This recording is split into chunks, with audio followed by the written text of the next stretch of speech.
Revival House Network. And don't like the brags, I don't like the boast. They like hot butter on the breakfast toast. Watching flicks, talking chicks, I like to motorboat. Can Riverman make it, yo, a check? Nope. So look at all these movies I got. Commenting like, should we watch them or not? And I know they just be acting for cash, but I still got one question to ask. Like, why'd he do that, do that, do that? If that was me, I'd be like, screw that, screw that, screw that. I'm an alpha, I'd eat through that, through that, through that. So why'd he do that, do that, do that? What's up, everybody? BTM commentary, BTM podcast, whatever the fuck you want to call us. But we are Revival House, essentially. And this is the first week of what we've deemed Patron Choice Month, or Patron. It's not really request because we're pretty much doing most of what everybody's asking. So it's Patron Choice. We're doing it right. Yeah. We're doing it up. I think the original plan was that I think it would have been cool to just go in sequence in order in which they were requested, but I think we're just going to do it in the order of easiest to obtain. So technically, we had a movie called Dagon, and I guess it was hard to obtain and hard to find, so we need a little more time. So the easiest thing to find was this first pick, which is Willy's Wonderland. Makes sense. It's brand new. Nicolas Cage. So they might be out of sequence, but I don't think we should have a problem doing everybody's top picks. But yeah, we're going to do Willy's Wonderland. So before we actually get into it, I want to take an opportunity to ask everybody, if you're on YouTube, please like the video. Please ensure that you're subscribed to us if you dig it. But yeah, liking the video and having that interaction as soon as these videos goes up, I mean, it really helps us in the algorithms, and it assists us in, marching towards 6,000 subscribers. And likewise, if you're on things like iTunes and Spotify, Google Play, and all that good stuff, leave us a 5-star rating or feedback over there. Other than that, I want to thank all the patrons for giving us these suggestions that we're going to do and helping fuel the month that we got ahead of us. So, and you guys can always support too for just a couple bucks a month. And you guys can do shit like this. Anyway, we're going to do it. We're going to do Willy's Wonderland. Zach, we're going to count down. 3, 2, 1, play. Hell yeah. Here is one of 120 intro screens we see for this movie. There's so many. I noticed that too. And this isn't the most easy of movies for people to obtain just because it's brand new. And I think it's like a video on demand thing, like $20 rental. So you might have to obtain it other ways. If you pay $20 to watch this movie, well, first of all, you're not hearing me because you fucking killed yourself right after. But like fucking, you fucked up. You really fucked up. Yeah, look, how many studios had a hand in financing this movie? Which I have to say, there's a million points where I was ready to hate this movie, but I honestly didn't. I had enough fun with it. I didn't hate it either, but like, yeah, it was underwhelming for me. I was like, yeah, it's like, for some reason, this is like, we're seeing the sci-fi logo now. Oh no, this isn't the sci-fi logo. It should have been though. Saturn Films. The original sci-fi, back before it was sci-fi. Sci-fi. Changed that. Dude, speaking of sci-fi, man, did you see they announced the full casting for the Chucky series and Devon Sawa is leading the pack? I calmed. Did your fucking brain just, explode? It did. Did your ball sack just fucking overflow with? Exploded right in that area where the orgasm is achieved in your brain, yeah. I tell you what, dude, Devon Sawa, he's achieving somewhat of a renaissance in like the genre world. Mm-hmm. It's not A-list work or anything, but he's showing up in a lot of B-movie action and, like I said, horror, and now Chucky, so like the genre stuff. And that's probably a good place for him. I'm sure he's pretty comfortable. I mean, at least he's working. Hell yeah. But I'm seeing more Devon Sawa than I have in fucking 20 years. Do you have Sawa balls? Fucking that's what they need to remake Night of the Demons, just so that she can say, do you have Sawa balls? And it could be Devon Sawa sitting there. And he could be like, well, sure we do. Fucking, I would come. My fucking dreams would come true. So when I was saying that, I was ready at a moment's notice to really hate this movie, I'm trying to figure out what it is it did right that made me not hate it, because this movie could have been the exact opposite. And I'm trying to, it kind of plays off like a sci-fi original movie, right? It's got shitty CGI and it's really hokey and it's very formula and stuff like that. But I'm trying to figure out what it is they did right that sets it apart from that. CGI in this. Are you kidding? Oh, right there. Oh, okay. You're being sarcastic. It's like all over the fucking place. That was my coom. Nick Cage says not a damn word in this movie.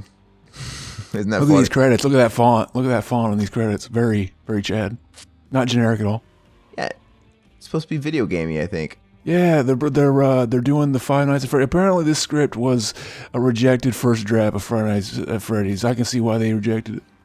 See, I don't know. I think The movie's fucking our boy here, for this movie to have got what it needed to do, it needed to have more crazy Nick Cage. First of all, you can't have crazy Nick Cage and not have him speak a word. So right off the bat, this isn't crazy Nick Cage. So like fucking Nick Cage shows up, he didn't have any lines because it was like, I don't want to learn any lines for this movie. It's like, the whole, the set that it takes place in, this is just one room where it's like, oh yeah, there's the stage, even though it's not a stage, it's just like a little corner. And then like fucking, there's like the game room with, there's just a ball pit, it's all in this one room. You know that it's like that because half the budget went to Nick Cage. Fucking our boy here, but Nick Cage, he's a Chad. He's well hung, very tightly circumcised. So he came along. He fucking did the good thing. Why is that there? Oh, the spike strips. So yeah, we find out why that's there later. But we don't want to get ahead of ourselves. He drinks. He drinks this energy drink named Punch, and that basically there was a band that called Punch. They were a punk band. They broke up, but that looks just like their logo. It's good to see he got some fucking merch before they broke up. He's gonna sell that over the next couple years, make a good profit. So what this movie did right is, if you take the credits out, it probably doesn't even hit 85 minutes, and it doesn't have a lull. So while it is shitty, it's very much a B movie. It's nonstop. Like it gets right into the action, doesn't slow down. But other than that, it's formula, right? Even the whole laying the trap to get it's very Texas Chainsaw. It's very House of a Thousand Corpses. Even down to fucking playing Freebird at the end, for crying out loud. That was the other half of the fucking budget. Yeah. So they basically had to make the rest of the movie for free. You can't blame them. See, they couldn't even afford name brand what are they called? Slim Jims. He had to just chew on the beef sticks, the generic kind of Slim Jim. But I kind of dig how he's the man with no name, that sort of guy that wander in town. And we don't know anything about him, right? It's why he takes the job so seriously. Like he's cleaning it. Something attacks him for the first time and he doesn't even make any deal about it. He kills it and he starts cleaning up the mess again. He's just going to do his job. And even down to the breaks he's got to take. He stops what he's doing and he goes and plays his pinball machine. Sometimes he does these weird like freaky disco dances while he's getting into the game, drinking his fucking punch. And it's kind of funny. There's one point towards the end of the movie where what I don't understand. Like, after it's revealed to him that it was all a setup, right? The spikes were laid down, and okay, at that point, you think he would not give a fuck about the job anymore. But he does. Because it's like, wait, these fuckers. He does. Yeah, he still does. He goes on like 2 more breaks after that, and yeah, just doesn't. And he cleans up after he beats all the characters or whatever. He still cleans up one last time, and he collects his car at the end. I'm like, wait, at that point, you think he would say, wait, fuck these guys. People were talking about like, oh, he always wanted to play this character that's like a silent type in a horror movie. Really, this is like he got to play a retard for the first time. Basically, he's going for that Oscar. That fucking everybody who plays a retard usually gets an Oscar.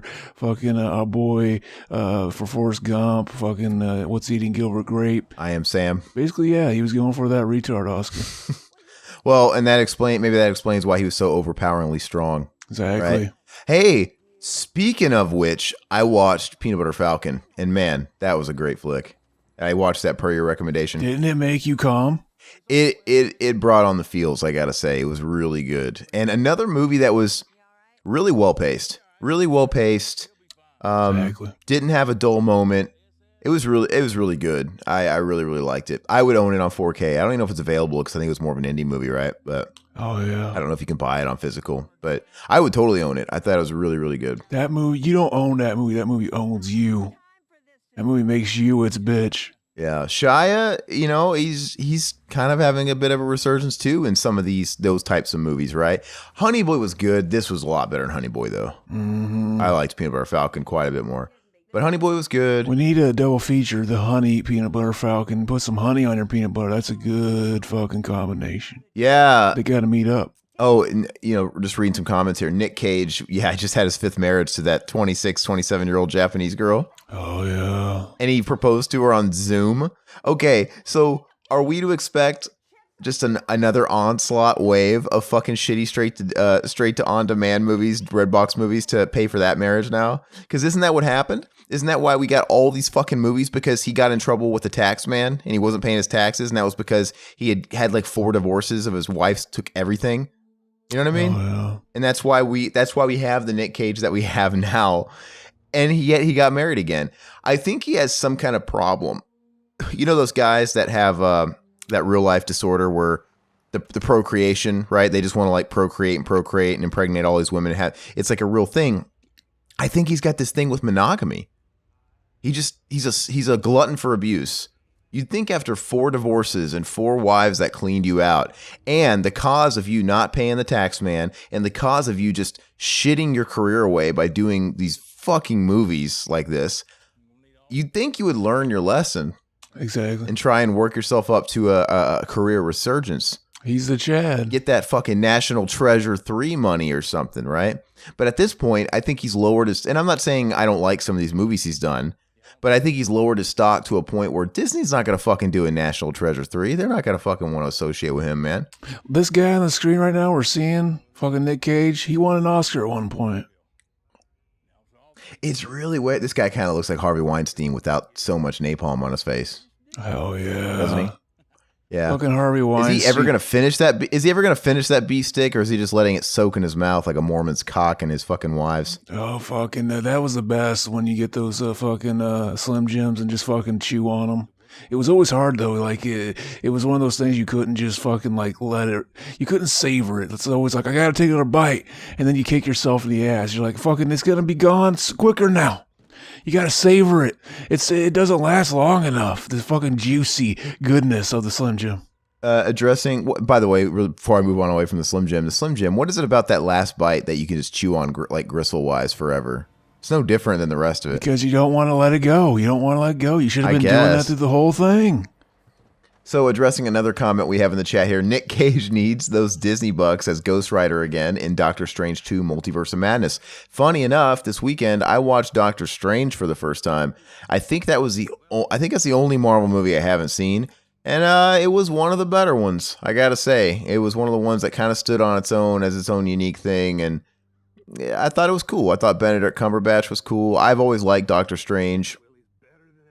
So, I dug it. Doctor Strangelove is one of those people don't talk about a lot. That was fucking Kubrick, one of his comedies. Very, very Chad. Yeah. Wrong movie, but anyway, I'm looking forward to Doctor Strange 2 Multiverse of Madness now because it's directed by our boy Sam Raimi. He's coming on board to do it. I'm not looking forward to it because I'm not retarded. Fucking Aaron's going for that retard Oscar now too. I'm kind of looking forward to it now after I saw the first one, and like I said, Sam Raimi gets me intrigued, and it's setting up what they're going to do. Ultimately, it all goes back to Spider-Man for me because I'll always, even when I'm sick and tired of fucking Marvel movies, which I am, I'm always going to love Spider-Man. And this Doctor Strange 2 Multiverse of Madness, directed by Sam Raimi, is going to work its way into the next Spider-Man movie and the whole multiverse thing. So, and I think Doctor Strange is going to be in that as well. But yeah, I'm getting excited about all the possibilities, right? They're going to bring in, I mean, I'm pretty sure the rumors are true, right? They're going to have like cameos or bit parts by Tobey Maguire's Spider-Man and then Andrew Garfield's Spider-Man. Alfred Molina's Doc Ock is confirmed to have been in it. It's going to just fucking throw everything into a blender, and I think it's really cool. I'm looking forward to seeing it. And Bruce Campbell, I mean, we know he's going to show up. Now, whether or not he's going to show up in a new role in Doctor Strange or if he's going to show up as some kind of Spider-Man thing. They should blow everybody's minds and make him show up as Ash. Fucking we lied to you. Dude, it's a fucking multiverse. I mean, if they could get the rights, which I doubt they would, I would think anything could go, but I'm looking forward to it, man. So I'm still waiting on the ultimate Spider-Man movie, just the ultimate fucking Spider-Man movie. They haven't quite hit it yet, but Go ahead. What were you saying? The one where Spider-Man's retarded so he can win an Oscar. There you go. So at this point in the movie, our fucking main protagonist, the janitor, he's called fucking Nick Cage. He's the janitor. He's riding a sports car around because fucking the sports car, the tires, fucking he drove over the spike strip. He had to go get them repaired. They told him like, oh, it's this much money. See, how did they know that they were gonna tell him the amount of money that he didn't have? To where he had to work it off because like this is all set up, right? So it's like, oh, you can work it off. You're gonna go clean up the fucking Willy's Wonderland, and then we'll let you drive out of here, babe.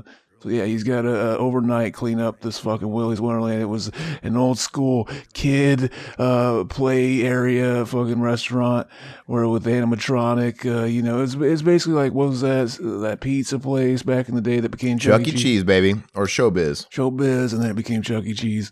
So yeah, so he's got to clean that, and then they'll let him fucking leave. But like, obviously, there's something weird about this place that we'll find out throughout the movie, baby. So you're too young. You're not quite old enough to remember when it was Showbiz, do you? I never went to that, no. Do you remember when it existed, though? Were you around? I don't know. I never even been to a Chuck E. Cheese, actually.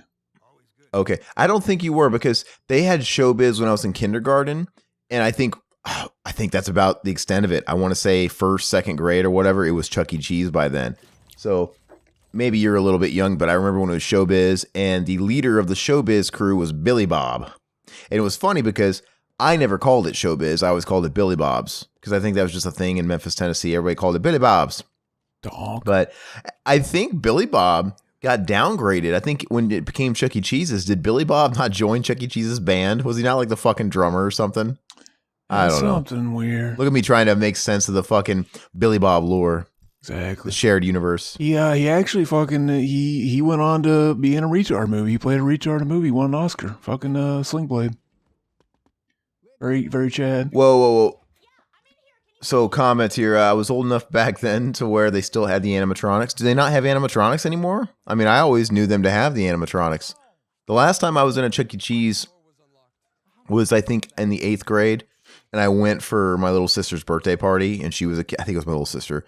And they still had the animatronics. I just assumed those never went away and they were a staple. These kids are like this main girl is the worst actor in the whole movie. Very fucking Stacy. Her line reading is amazing. There's a low rent Chris Brown. This is a low rent Miley Cyrus. Dog. But she's kind of hot in a weird nympho way. Weird nympho way.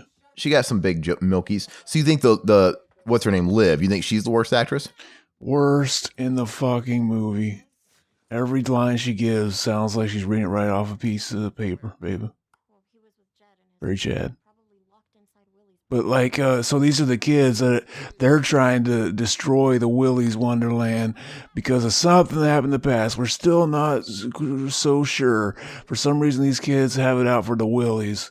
They want to fucking destroy it. So I get why Liv wants to do it. We get her backstory later, why she wants to burn it down. Why do the rest of these kids want to burn it down again? Why are they taking part? Were they somehow victimized? They're part of the local chapter of Antifa. Funded by George Soros. We get all of our George Soros talking points, and like they were just at the meeting that day. They got fucking $50 to fucking go destroy the Willies. Why do I get the feeling that saying Antifa and George Soros is going to get us demonetized? Because fucking they're the Illuminati's behind it all, baby. Hey, Zach, would you love to reach that level in your life to where anybody just spouting your name on a podcast would get their video demonetized because you're so associated with something extreme?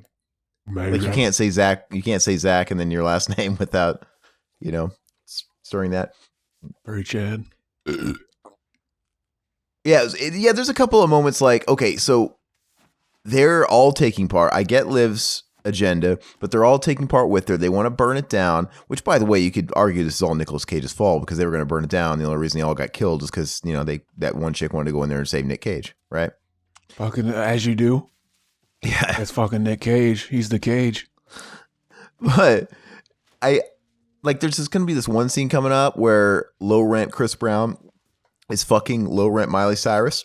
Worst sex scene ever filmed. Dude, she's got those big fucking fat ass milkers, and the bra was on. What the fuck? They're fucking dry humping through the movie. Like, what is happening? Why even, if the chick didn't want to do a topless scene, why even have it in a movie? And she's got a skirt on, so yeah, it's very obviously dry humping, and yeah, what a waste. But anyway, this whole time she's distracted by, her seeing the fucking crocodile or whatever it is, like staring at him. And she keeps trying to tell him, like, oh, what is that? Like, it's staring at us. Oh, was that there? Oh, did it move? And he's like, no, baby, come on. Let me get that nut. Shut up. Stay focused. Oh, yeah. But my thing is, why were they acting so oblivious? I mean, don't they know what goes on inside Willy's Wonderland? Or else they wouldn't be there in the first place to burn it down? Exactly. That's what they set it up like they know what happened and they're there to burn it down. And then they just forget to have a sex scene. It made no sense. And then it just becomes like a basic slasher where they're just there breaking in to have sex or something. Yeah, like they don't know like you guys should know that. Why would you do this? It's possessed with fucking demon robots or whatever. Exactly. And why are you calling her stupid for worrying about it? Yeah. For thinking something's moving and thinking something's watching her. Yeah, it's like you should know that thing is fucking possessed. Yeah, that part lost me a little bit. See, maybe he's the Chad that doesn't know anything that's going on. He's just there to try to fuck everybody.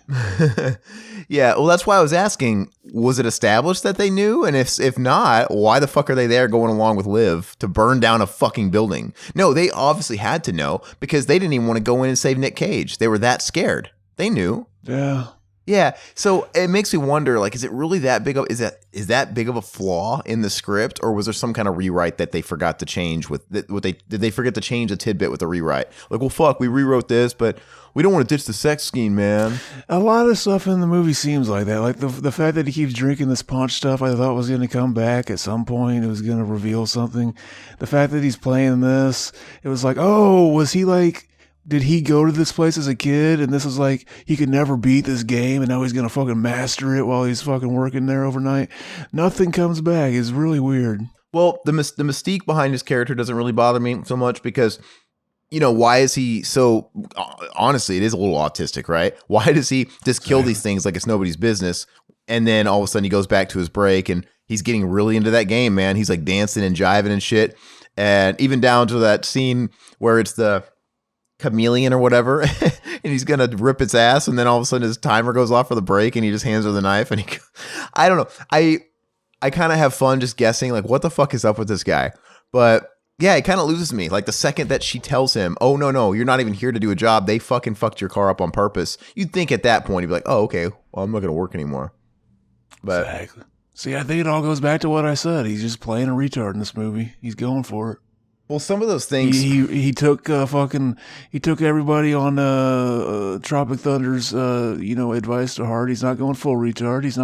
He's just he's being quiet. He's doing his job. Fucking that's what you do.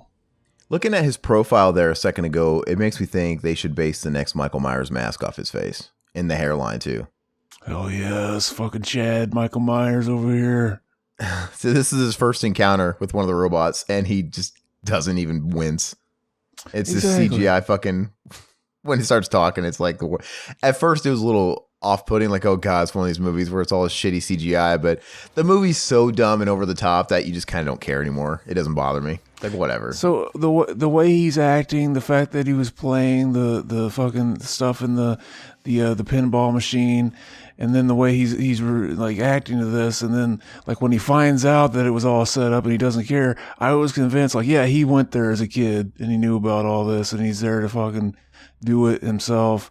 But then like, yeah, and that's why he was stopping through town. Maybe, yeah, that would have been nice to have a little bit of a wraparound.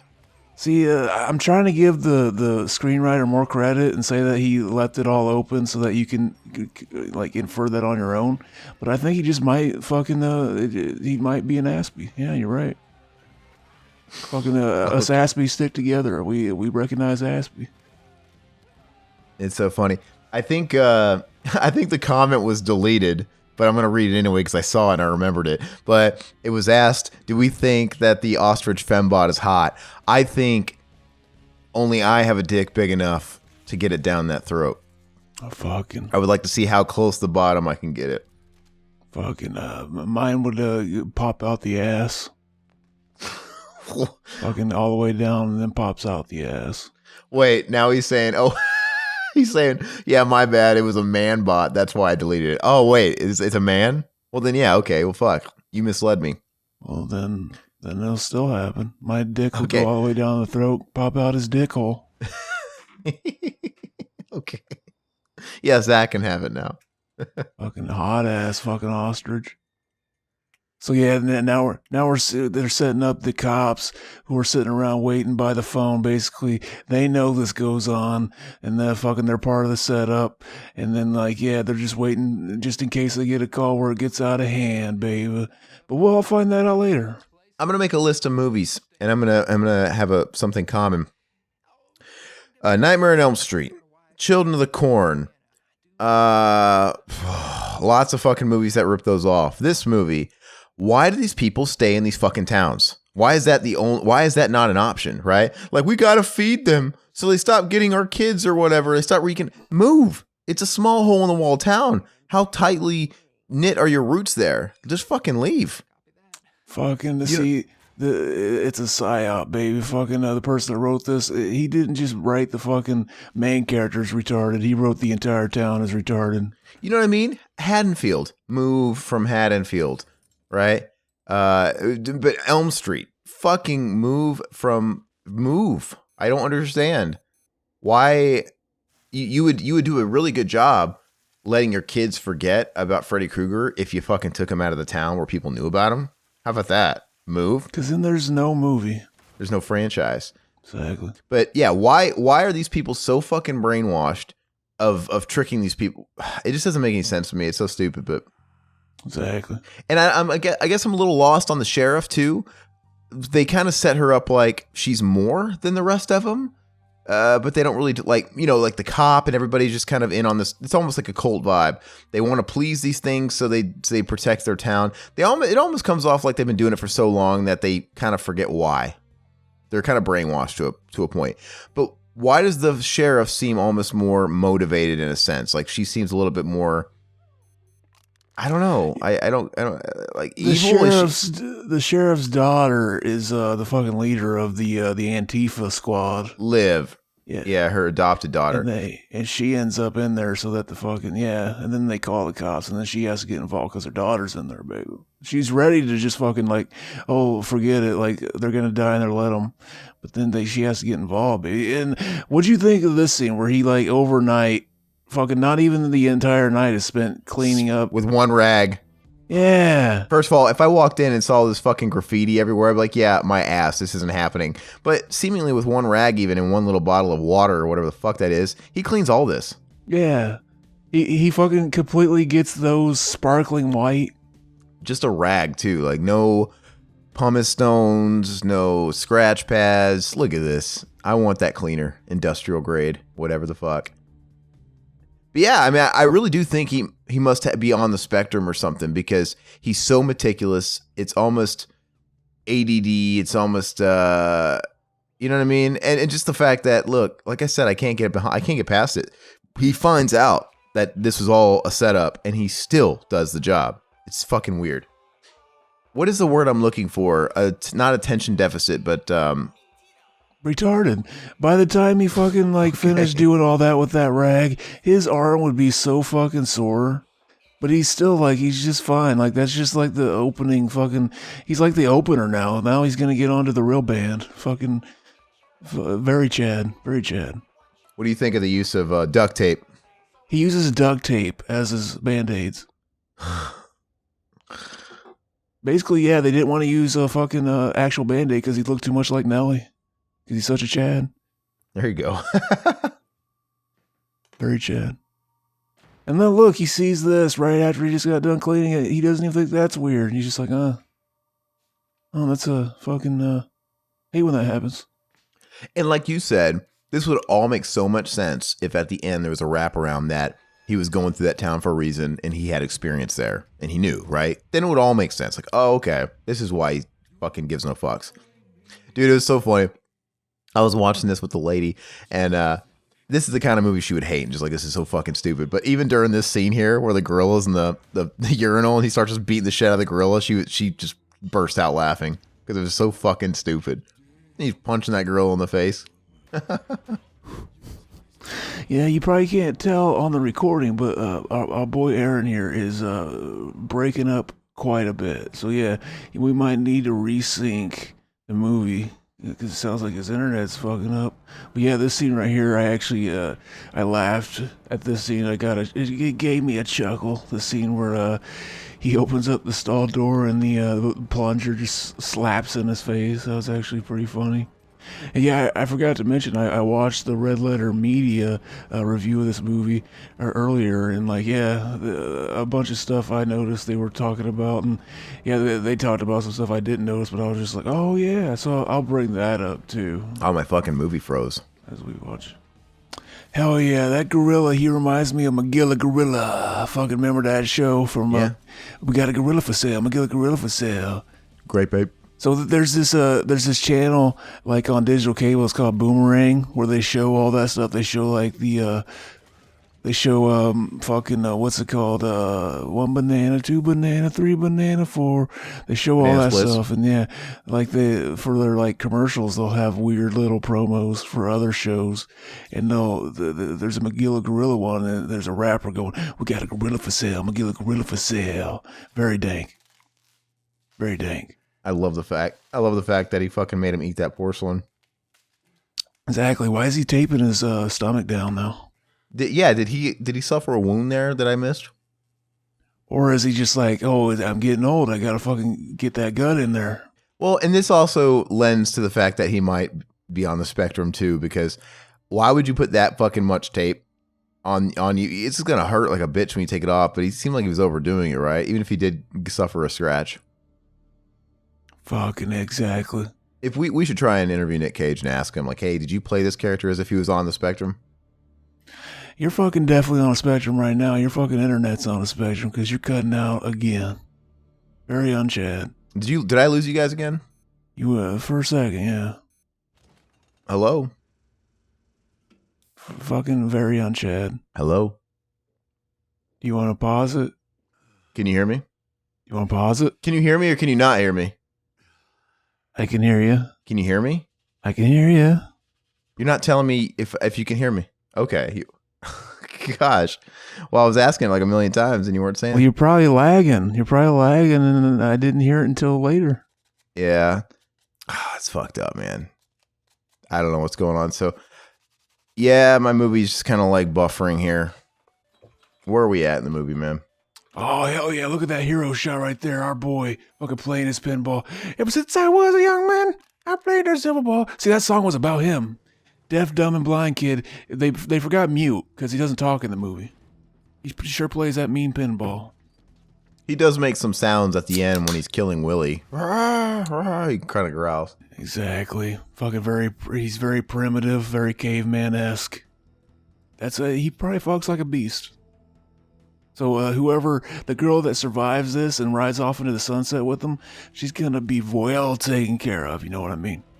Yeah, which it makes no fucking sense. I'm just gonna get in this fucking sports car with this guy that hasn't said a fucking word. I mean, Nicolas Cage could be a child molester. We don't know anything about him. Exactly. He could be a serial killer himself. Maybe that's why he was so well equipped for the scenarios, because he's a serial killer. Mm-hmm. Hell yeah. You know what I mean? What an eclectic group of friends that would probably never in real life gel together. Fucking these kids are dank. Why wouldn't they? Fucking they're just hanging out, having fun. We're number one. Fucking our boy though, he's still cleaning that shit up, even though he's gotten attacked by like 2 different fucking animatronic fucking monsters. Animatronic, I said. I think it's weird that it's weird that he's doing the job, but it's even weird that he agreed to do it because he wanted to pay. He had credit cards, but their ATMs conveniently couldn't work or anything like that, so he had to pay cash. It's like, looks like his only alternative is to work overnight for $1,000 and clean this place. No, man, go get a phone, get someone to wire you the fucking money. Pay him back when you get home. Because it's a first draft script and they never tried to rewrite it, they could have done something to put it in there that like hinted that they were like setting him up, like, oh yeah, it's gonna be this much money. He's like, oh, I got that in cash. Actually, I was wrong. It's gonna be fucking $200 more. Oh shit, I need to get some extra money. Ah, well, you can come work it off. See, this needed a line referring to that scene from Die Hard. Fucking while she's going through here, I would have calmed. Big. Are you talking, Aaron? We can't hear you. No, I was stepping back because I was chewing some almonds. I was gonna say, fucking. I was backing up off the mic.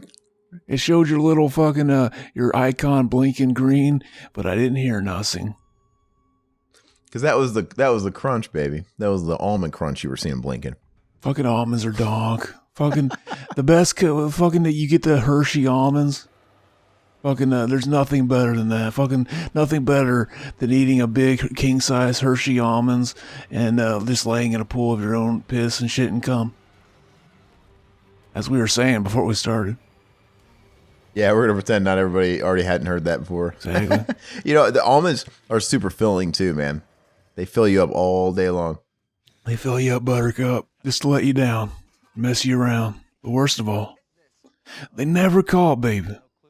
I watched a lot of movies the last couple nights. I haven't been in a game mood. Like sometimes I'll have these weeks where I'm just in my free time. I want to play video games on the weekends. I want to get lost in a game at night. Sometimes I don't want to touch them, and I just want to watch movies. And that's where I've been the last week or so. I mean, last night alone, I rewatched Assault on Precinct 13. I watched Menace to Society for the first time because I've actually never seen that. And I watched the original Bad Lieutenant for the first time. So watched those in a single night. What'd you think of Bad Lieutenant? You know, it was teetering on a 5 or a 6 for me, but ultimately I gave it a 6. Yeah. Because Harvey Keitel's performance was good, and it was just a big character study, and it had me. It was kind of a bummer that clearly it's on HBO Max. They don't have the X-rated NC-17 version because I was reading the synopsis after I watched the movie, and I know that it has like an NC-17 version out there, and there was bits in the synopsis that just never happened in the version I watched, right? Like, for example, when he pulls over those teenage girls who are driving without a license, they're driving their daddy's car, they insinuate that he takes advantage of them in a way, like, okay, you help me, I help you, and it just goes to the next scene. But I guess in the NC-17 version, you know, he makes one of them simulate masturbation. He makes one of them like masturbate and the other one simulate oral on her sister while he fucking jerks off on him. Like, that's fucking awesome. Why did I get to see this? I definitely saw that version. You did? And yeah, I still just think it's like an okay movie. I wish I liked it more than I end up liking it. I've seen it like 2 or 3 times now. I like King of New York better as far as Abel Ferrara. King of New York is a better flick. Would you Abel his Ferrara? Absolutely. Oh, look at that butt. Yeah. That butt. She's kind of doing it for me though. I kind of liked her. Exactly. So, have you seen King of New York with Chris Walken? I haven't. I don't think so. That's a good movie. Good movie. It's a better movie. Better movie. Better movie. No, my food. Exactly. We found some cum on that fucking thing. Some that was oil. That's the animatronic cum. When you're an animatronic, you cum oil, basically. Rewatched Assault, and I think Assault's a great movie. I think it's a fun movie. I think it's a great movie. It's the best zombie movie not to include zombies, right? Dog. And I was sharing that fucking video clip on the where we at the Discords and shit yesterday, but it's like, oh yeah, this was back in the day when you could kill a kid on TV or kill a kid in a movie and you could show it on screen. It's gritty as fuck. You can't do that anymore. I don't know if you can't do it, but fucking they don't do it. They stay away from it. Well, like it was hard. It's hard enough even when you fast forward, I don't know, 14, 13 years or whatever when Pet Sematary killed Gage, but it was off screen, right? It cuts away and you just see the shoe fly. It's effective enough. It's really effective. Shoe fly. But dude, in fucking Assault on Precinct 13, man, you have that little girl licking the ice cream and then he just points the gun at her and fucking blows her away in the chest and you just see like, it's really crazy. I watched, it's awesome. Before that, I watched, I think it was the night before I watched Shivers for the first time because I'd never seen Shivers, kind of chipping away at the Cronenberg stuff I haven't seen. That was okay. I mean, that was just a 5 out of 10 for me. I get it. It's very, very, very early Cronenberg. I appreciate what the movie was, but it was just kind of, there. What do you think of that movie?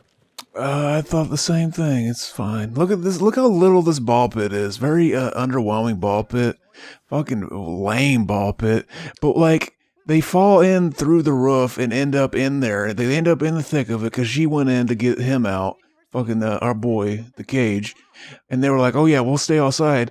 And then they went to the top of the roof. Like, why were they on the roof? That was just there for them to fall through the roof and end up in it. Like they were just going to burn the place. Why would they get up on the roof? Yeah, it's that kind of script, for sure. And then this animatronic, that she just has like a weird head on, but just a person's body. Like, how is that an animatronic?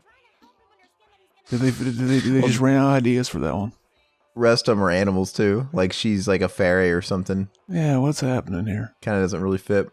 The turtle there, he's a Mexican turtle. Spanish. Yeah, that was kind of funny and random too. Spanish turtle. He's getting hit in the dick. Look like some kind of turtle with the fucking mariachi hat on. You going to LaGuardia, right? Very Chad. He looks like a football player with that fucking duct tape under his eye. Like he's gonna fucking and start fucking. Blue 32 would run at her. Fucking just tackle her to the fucking ground. Look, and this is before they decide they still want to have sex. Exactly. Look at that. I get it. She's like a dumb blonde, right? Hey, let's go to the super happy fun room where I can fucking double dick my dick inside you. Exactly. I just don't get it. I don't. None of it makes sense.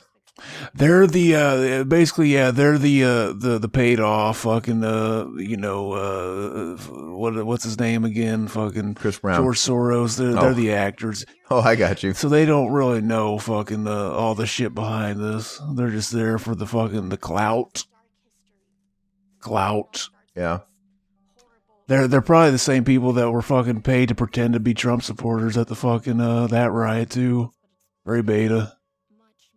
Sure they were there, but that was before they got killed at it here. Hey, you know what? I might make some people mad when I say this too, but you know what else I watched this weekend that I never really understood and I didn't get?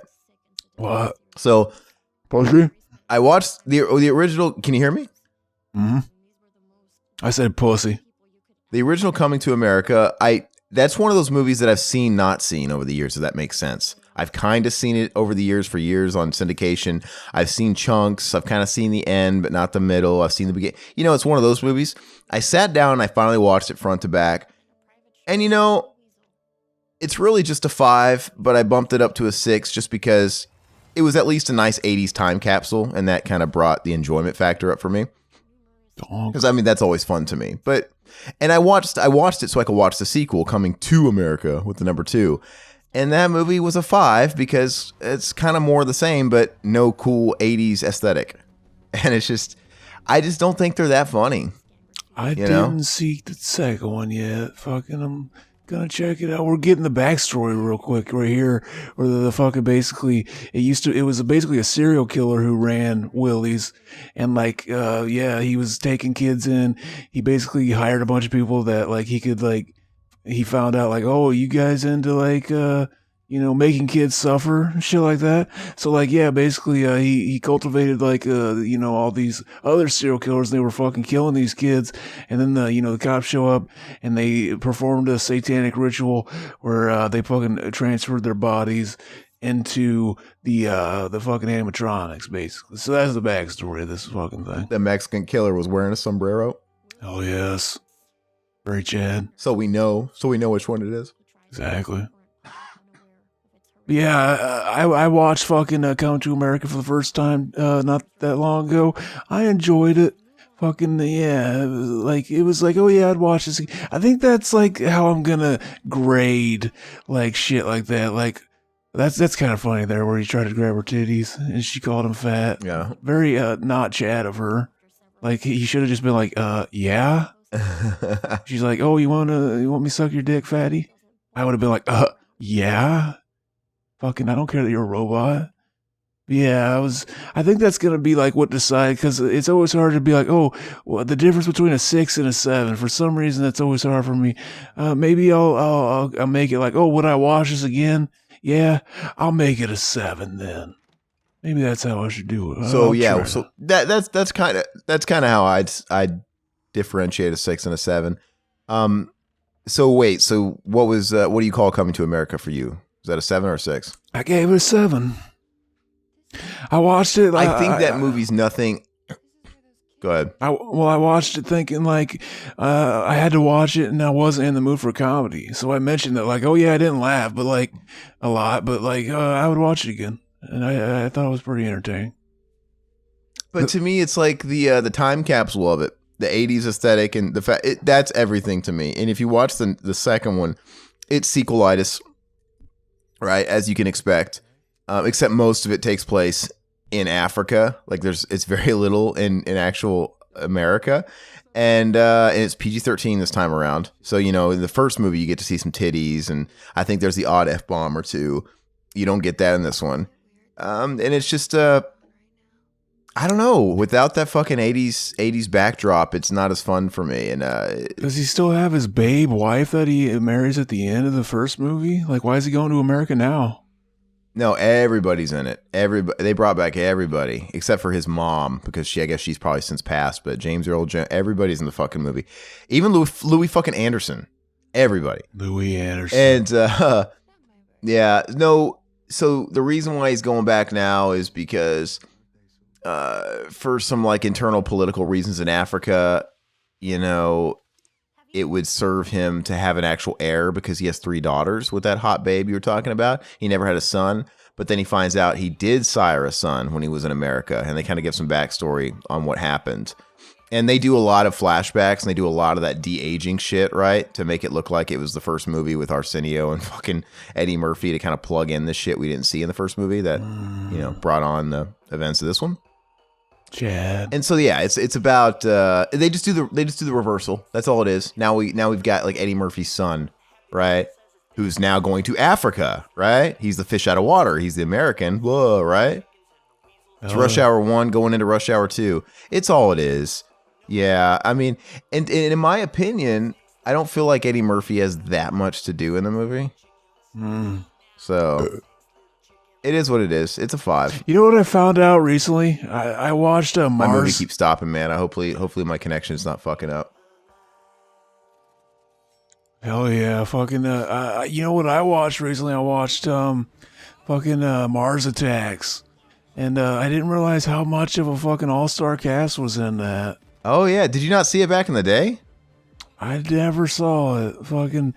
Yeah, I was kind of like, at first I was like, this is fun. Like, this could be like another Starship Troopers. But then, 30 minutes later, I'm like, man, these effects are terrible. But you know what? It kind of works because, it's a cartoony kind of movie. Yeah. And then, 30 minutes later, I'm like, man, now the effects are even worse on, Sarah Jessica Parker's head and the dog. And you know what, though? It's not really working for me anymore. This movie is down to a 6.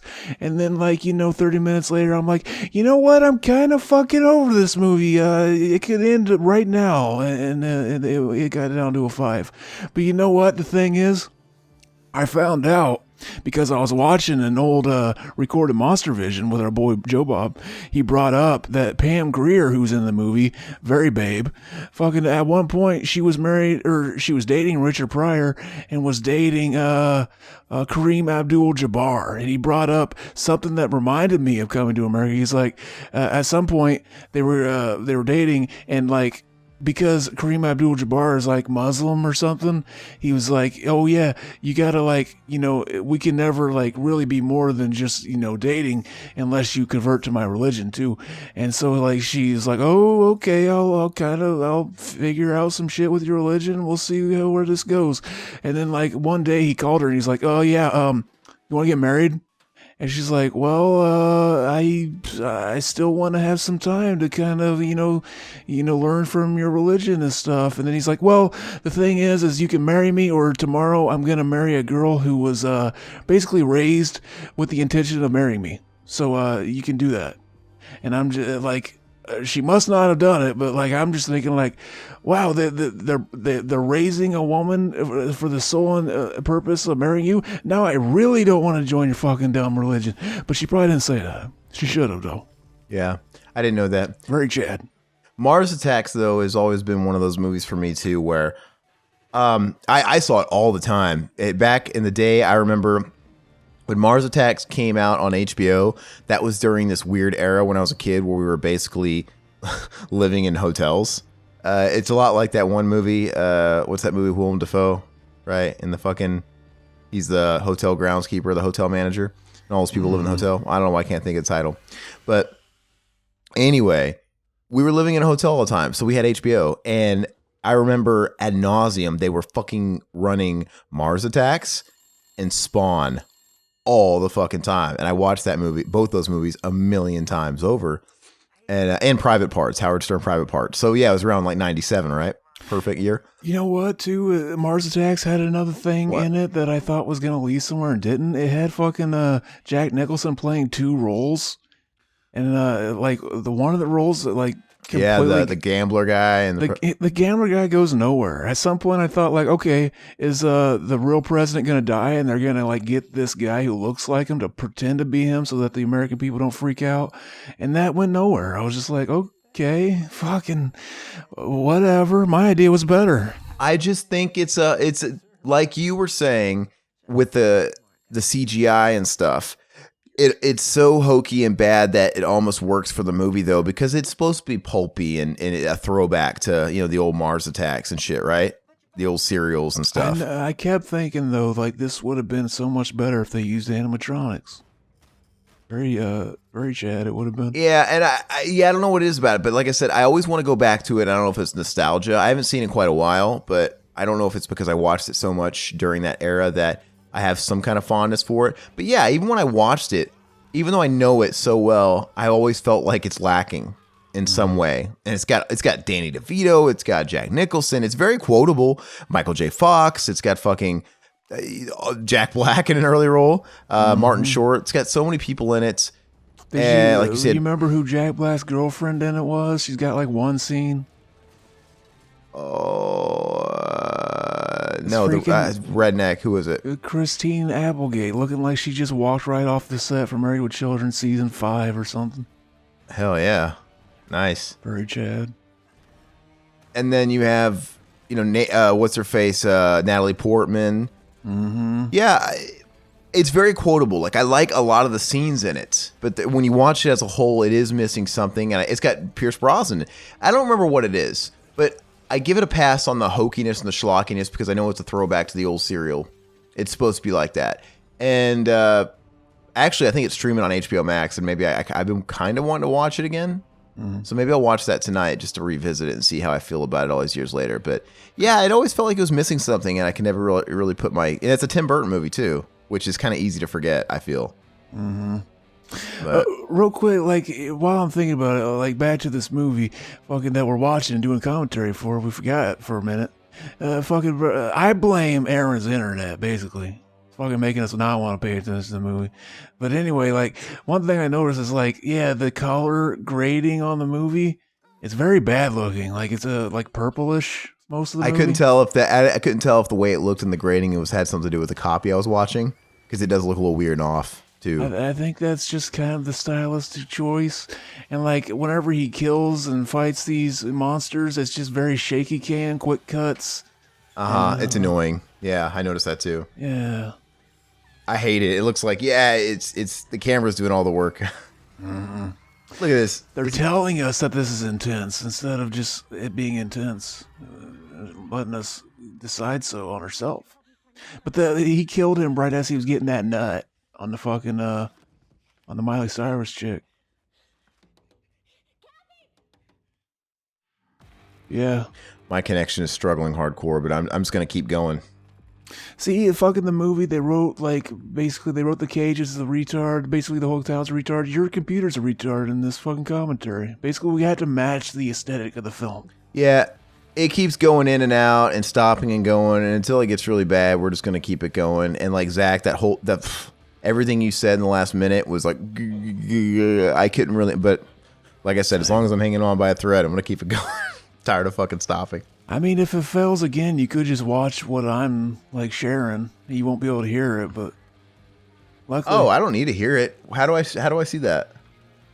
Oh yeah, you might have to leave the chat, so that probably wouldn't be good. Yeah, it's not a big deal. I mean, now it's back again. It just keeps kind of going in and out, and we got like 30 something minutes left. I can do it. I can do it. Exactly. You can do it. You can do it. Fucking amazing film. Fucking what was that? Fucking The Animal or something? No, that was every Rob Schneider movie. You saw Waterboy and shit. Waterboy, exactly. Didn't fucking The Offspring have that sampled in one of their songs? I don't know, but you can do it. Yeah, it was the fucking song we were talking about on the Mag and Zach. The original prankster with Redman. Redman's on Original Prankster? Yeah, he's the guy that says original prankster. Is he? I didn't know that. Yeah, he's in the video and everything. Where did Redman come from? Was he just always associated? It seems like he just materialized out of nowhere and was associated with Method Man, but it's like, was he anybody before? Like all the Method Man connections? I don't know. And before How High? Because I just remember How High coming out and Redman just appearing, like, who's this guy? And then I remember Method Man and Redman having a couple of albums together, but this was after How High. I'm like, where the fuck did Redman come from? Was he just one of Method Man's homies that he hooked up? Probably. I'm very confused. Was Exactly. it a case of the Wu-Tang having like a lot of unofficial type members that weren't really members, kind of like a Beastie Boy situation, and the Wu-Tang people knew who he was? Maybe, yeah. See this scene, this animatronic tries to convince this kid like, oh yeah, I got trapped in this body by accident. I actually don't like this. Like, you can help me, I can help you. You can kill me, I get to move on, and all this shit. But then he tells him like, you know what? In return, I can tell you what it's like. When you cross over. And he just told him that he can't cross over. So what the fuck are you gonna tell him? And I'm like, fucking, is this writing? Is the logic of the writer stupid, or is the movie stupid, or fucking is it supposed to be that way because the kid's stupid and he doesn't notice? I don't know anymore. This movie's making me question my existence almost. Yeah, I mean, what do we got here? It says here in the comments, this guy wants to bone the chameleon fembot. I'm kind of leaning towards that. I don't understand anybody's motives here. Exactly. Anymore. Exactly. Very Chad. But the scene's kind of fun, though. And this is whenever Nick Cage makes his appearance, this is where he'll go on break, right? Right when he's got a kid. Is it this one? Yeah. Like, he just hands her the fucking pocket knife. Yeah, like, what are they implying with his character? Like, fucking, he's just really fucking weird. He doesn't understand that, like, this is life and death situation. He doesn't care if she dies. Very weird. Very weird. I think he's got, like, obsessive compulsive disorder that's brought on by being on the spectrum or something. And he's emotionally disconnected. I just think, and yeah, like I said, there's a point where he gets all the backstory, right? That it was a setup and they were the ones that put those spikes on the road and caused his car to be out of commission. So at that point you think, oh, why am I even doing the job anymore if they fucking did this? But no, he still does it and he cleans the place up. It's weird. I don't know. He cleans it up. This is like low rent Dustin Diamond or Deputy. How dare you? This man doesn't even have a fucking fraction of the talent in Dustin Diamond's cock. Dustin Diamond's cockhead is more talented. We're doing the Nightmare on Elm Street remake exposition scene. Mm-hmm. That's exactly what it is, basically, yeah. Yeah. So yeah, you know another movie does that too? That We Are Still Here movie? Fuck that movie. We Are Still Here. I don't even remember. Gotta have somebody just explaining everything. It's a movie that Todd really loved and he told me to buy it and I did, and it was the fucking is that one. Worst piece of shit I've ever seen in my life. It's terrible. So yeah, they're explaining that the cops are in on it. Like, basically they're the ones that like, oh yeah, we'll give you a sacrifice every year or whatever to keep you at bay, because like originally the animatronics were leaving at night and going around killing a bunch of kids in their homes, killing a bunch of people, and then so they're like, oh yeah, we'll make you a deal, we'll bring you bait to like eat every so often. In exchange, you'll leave the townsfolk alone. And they talk about like, oh yeah, we try to choose people with low moral character. It's like, does the Cage character seem low moral? Like fucking, he just like, he didn't even say anything to you. Yeah, how do they decide who's low moral if they're just stopping random passerbyers? Is that to insinuate when they stop people at random, they kind of interview them and like, oh, this guy's too nice, we'll let him go. Let's try again. Let's catch another one. You know what I mean? That's probably just a way to like rationalize what they're doing. Actually, probably just fucking, yeah. Probably shouldn't have even been in the script. Does he not look like fucking Harvey Weinstein? That's what I keep thinking. Hell yeah, fucking just. Are you seeing that guy? Yeah, dude. My fucking shit has stopped a few times, so I just keep it going. You know? Look at me. Where are you at? 5750. Okay. Well, now I'm caught up. Very dank. Now I'm seeing the cop car, the little girl, the exposition. Yeah. Exactly. So they killed her parents because they're a bunch of douchebags, and she adopted the parents that she led into a fucking trap. Yeah, like, you know what? I'm going to take care of you after I killed your parents. I'm a good person. I'm not bad. So what's the difference, though? So what I don't understand is, what are the rules to the sacrifice? Because Nicolas Cage is just one man. Do they just need one body per year? Why did they let the whole family go in with the little girl? They just get bonuses? You know, you think they would just do the bare minimum. Mm-hmm. Like, do they require 3 bodies? Do they require 1 person per animatronic? Do they require just 1 person? There's no logic. You think they would do nothing but get drifters then? And think about it. People that nobody's going to miss, well, they just already established they let a whole family go in there. A daughter that was orphaned and a mother and a father. No one's going to miss them? Yeah. It makes no sense. Well, she's so young, she'll forget about them soon. It's but you know what I mean? funny. Like, they don't have any... I kind of chuckled at that scene where he walks back in and the mouth just drifts open on the animatronic.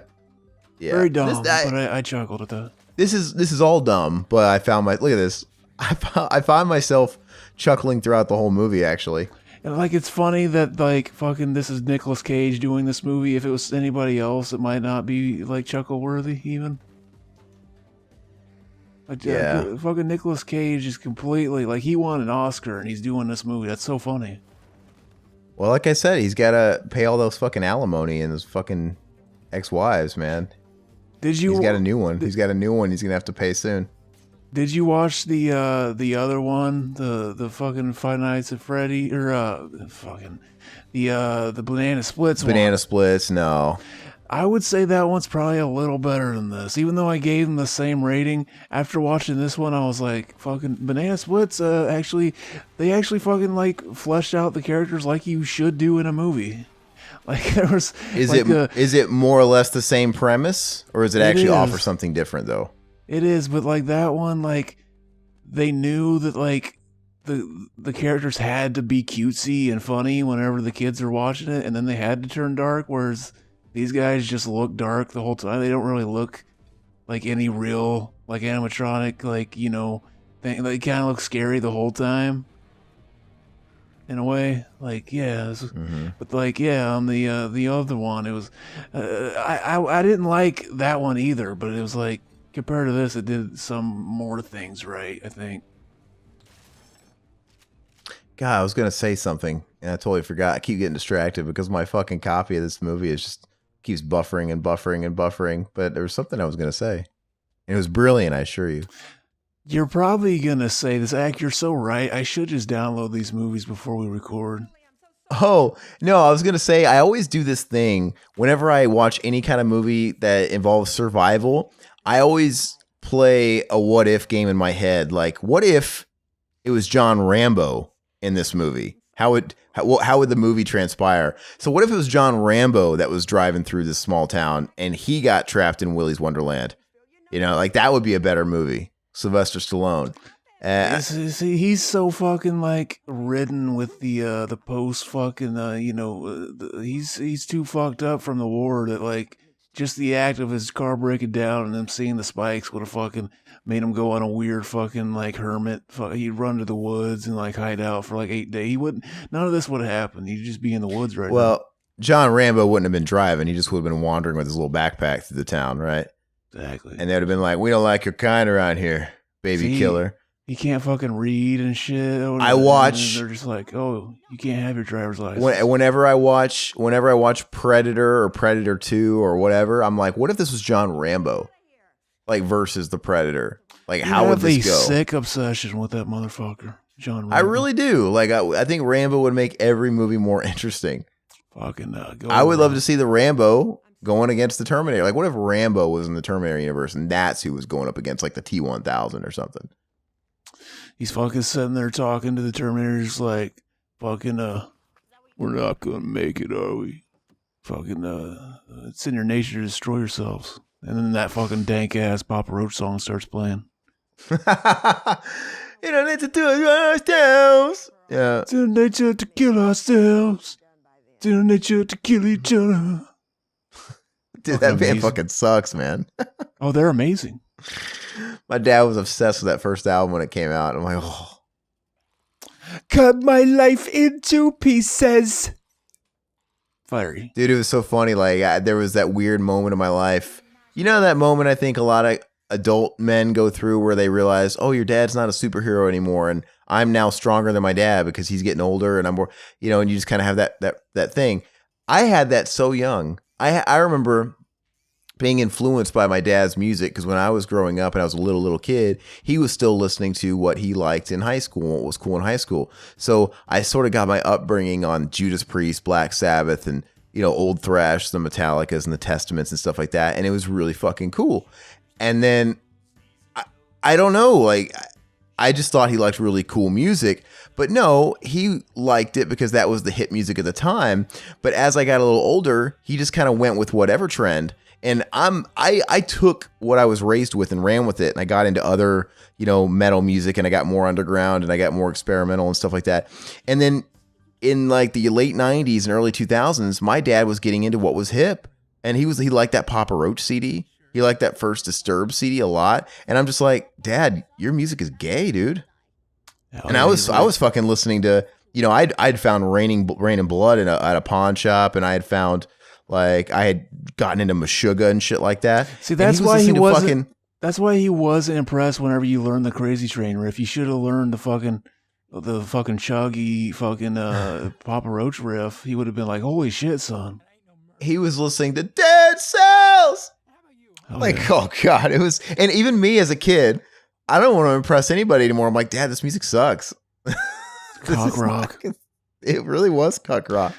Did you see you were right about him being on the spectrum. Like, he started like shaking his head earlier, and then like the lights got all bright. He was going through the over like stimulation that you get sometimes when you're on the Aspie spectrum.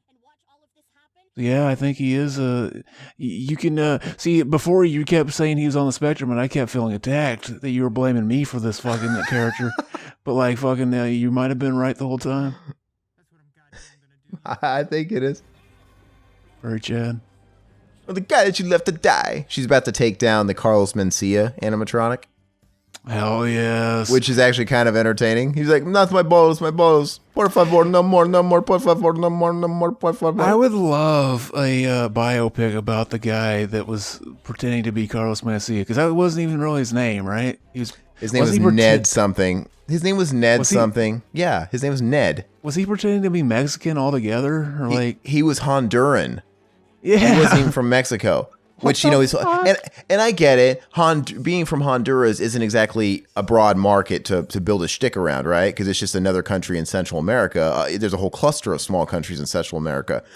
But Mexico is obviously big money. So he played this whole fucking beaner. I'm a beaner. Oh, the Mexico, oh, dale. And it's like, what the fuck are you doing? So exactly. To me, that should be almost offensive. Yeah. You'd think that would be offensive to some people. If he didn't already ruin his career, he would have been canceled this year. He's appropriating Mexican culture. And his name was Ned, and he had some real white last name, right? He was I think he was third generation Honduran even. Like, he's American as apple pie, but he comes from Honduran descent. Wasn't it like fucking what's his name that exposed him to? Fucking Joe Rogan? Yeah, Joe Rogan blew that open wide. His career literally went to shit after that. Like, Mind of Mencia went off the air.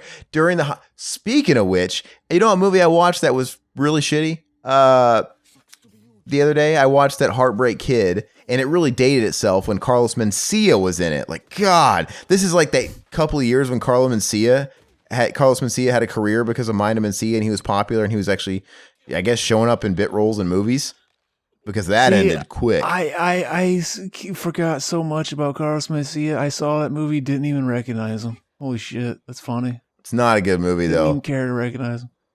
I thought it was fine. I thought it was. I was entertained. It's a 5. It's a 5. It's just, I feel like the Farrelly brothers really spent their load on Dumb and Dumber, and then Something About Mary. Even it's like after that, it's like, what do they do? Stuck on You, Hall Pass. They just kind of lost it on the comedy. Myself and Irene I think is still pretty good.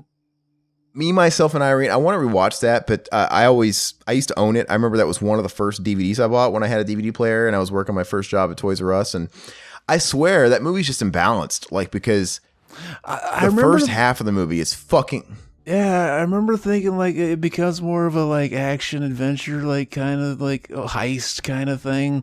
But like I still thought it was fucking hilarious, like towards the end, like from what I remember, because of how stupid it gets. I want to watch it again, but the times that I watched it, I'm like the first half of the movie, dude, if the whole movie played out like the first half of that movie, it might be the funniest movie of all time because it's just nonstop. I can't breathe laughing. And then it just kind of just dips and it becomes kind of a different movie and the laughs kind of stop. And it's really weird. Like I'd almost rather all those laughs that are in the first half movie just be dispersed evenly. Right? So it's like when you have an album. If you have an album of like 12 songs and 6 are amazing and the other 6 are fine, if the first 6 are amazing and the last 6, the fine ones, are the back half, it hurts the album. It's like, that's the fucking worst. If you shuffle it though, if you sprinkle and sequence it, the 6 amazing tracks interwoven with the 6 okay tracks, then it becomes so much better, right? Everything becomes better. Something about that. Nowadays, it's better because you don't have to have a set number. So just put out a fucking album with 6 good tracks and let the other ones fucking be on a B-sides album or something. Very Chad. Yeah, no, I never understood that. But that's what Me, Myself, and Irene feels like. It's like, wow, all the fucking good jokes are just all fucking front-loaded to fuck. But that first sequence in Me, Myself, and Irene where he's going through his first mental break or whatever, and he's going to the grocery store and the cheese and the taco, taking the microphone, and he's sucking on the titty, breastfeeding. Then he's got the milk mustache. It just keeps doing all his quick cuts to the next scene. That so scene funny. when he first loses it, and oh yeah, he's doing a dance here. Fucking see, basically we're leading up to the final fucking battle with the namesake himself, but now he's gonna go play one more round before he goes and does the final battle. He's gonna fucking do his little dance here, do a little dance, make a little love, get down tonight. Then he's gonna go fucking. Basically, it's like, oh, the whole movie's leading up to this. How is he gonna kill the namesake, the fucking big baddie? He's gonna beat him with a stick. And it's gonna be filmed. No, really he's gonna shaky. beat him. He's gonna beat him with a sack of his fizzy drinks, his fucking energy drinks. Yeah, he hits him with a stick. It's all fucking shaky cam, and then he walks away at the end, just like the rest of them. Yeah, so why wait? He's just standing there idle the whole movie. Why'd he wait? Exactly. He could have just fucking knocked his ass out anytime then. Mm-hmm. Yeah, you kind of wish he was some big bad, right? He's the big bad, and he would have like taken on some other form and something. Exactly. He's doing the power thing. He's got a hair, like an eyelash on his nose, and it's driving me crazy. That was the power thing. What? Yeah, that wasn't the power thing. He had a closed fist, so it was the fucking it was the Black Panthers. Man, thing. we got to bleep out a lot between all the times you've name dropped George Soros and said shit like Antifa, and now you said power a few times. I think mayonnaise. I don't think we had to bleep any of that shit out. The only time you really got to worry about bleeping shit out is in the first 5 minutes, it seems. Yeah. So wouldn't that be funny though? Like if we knew for a fact that it was the first 5 minutes of the video, and we could just have like a gong effect go off in every video, and that was like our signal. Okay, we could say whatever the fuck we want to now. It would be pretty funny. Very dog. Very dog. But I think that's true. It's like, so now when you want someone to review your videos, because they'll flag videos and you can have them review it, and a human will review it now. And they'll review it within an hour, and it says they'll in about an hour. So you know for a fact they're not watching the whole video. They're probably just watching the first couple of minutes, looking at the thumbnail and just making sure you're not, you know what I mean? There's no way that those people are doing that. Fucking betas. So yeah, it's all coming to a head now. The fucking the cops here. She sees him. She's like, "You weren't supposed to live through this, and like because of you, all these kids are dead." It's like, fuck, I'm pretty sure this is all your fault, bitch. But whatever. And like, yeah, so like the Willy, he's gonna kill her. He's gonna give her a wet Willy, if you know what I mean. He's gonna fucking pull his cock out, fucking wet it up with his own mouth. He's got a long neck. He can reach his cock, and fucking he should have shoved it through her ear. Fucking killed her with his wet Willy. That would have been donk. He didn't though. That was a great effect. Yeah, he cut her in half. He knocked her in half. He should have fucked her in half with his neck. Yeah, fucking it's going down now. He's having the overstimuli. It's all fucking bright. It's all like drunko vision. He's getting overstimulated. He is an Aspie. He's gonna fucking start swinging. He's the Warren. Touch his ear or whatever. Yeah, like that's the thing. Whenever I'm trying to figure out, like, do I have the Asperger's? Do I have the fucking that shit, or am I just an introvert? I can't tell.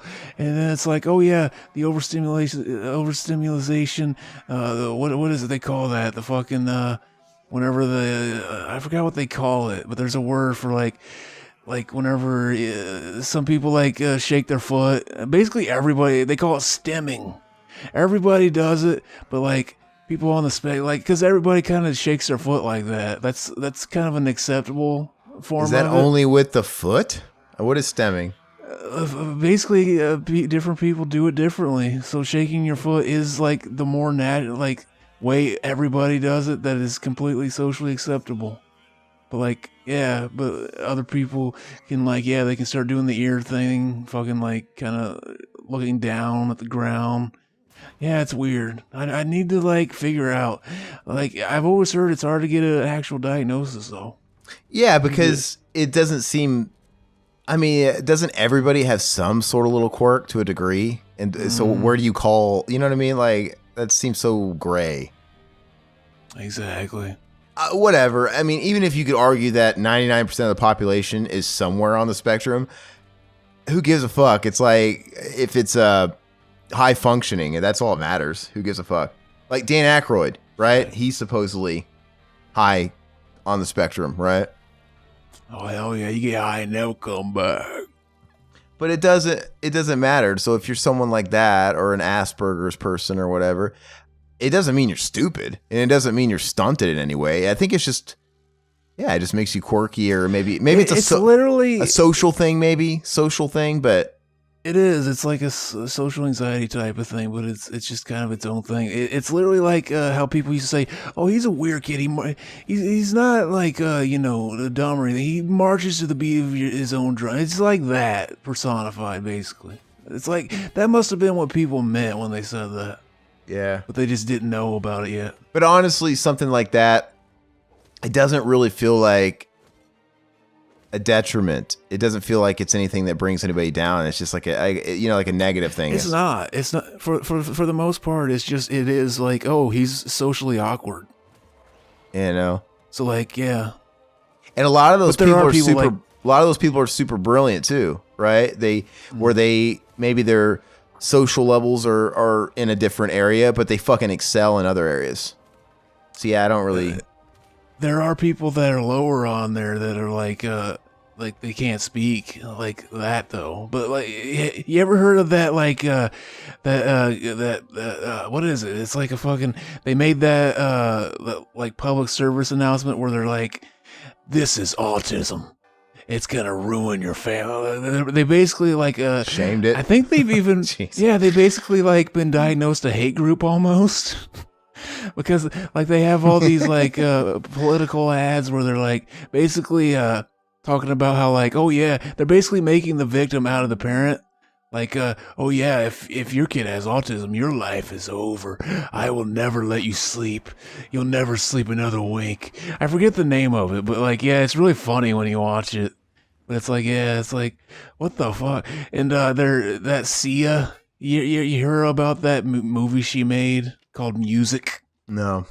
Where she made a movie called Music, where there's like people are trying to cancel her because like most of it seems like, oh yeah, it's kind of the weird like, oh, you hired an actor that isn't really autistic to play an autistic character, but like at some point it's like, yeah, I mean they can still act though, like we shouldn't like fucking just not let that happen. But then like you see some of it and it's like, oh no, it's just because it's apparently the actor she got to play the part, like there was a leak where she was crying behind the set, like, I think we're gonna make people think we're making fun of people.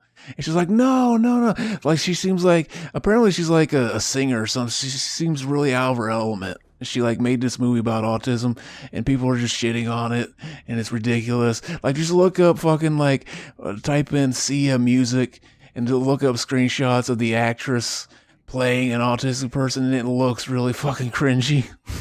Like the faces they have her making and shit. But very, very unchad. Plumkey Autism Speaks. Yeah. Plumkey in our patron chat, he was saying Autism Speaks. Yeah, that's what you're thinking That's the name of it, yeah. It's very, very hilarious to watch. Like how, yeah. See, look, they got the fucking, the song, fucking, this is where most of their, budget also went to, besides our boy here. They had to make it end like a real movie, I think.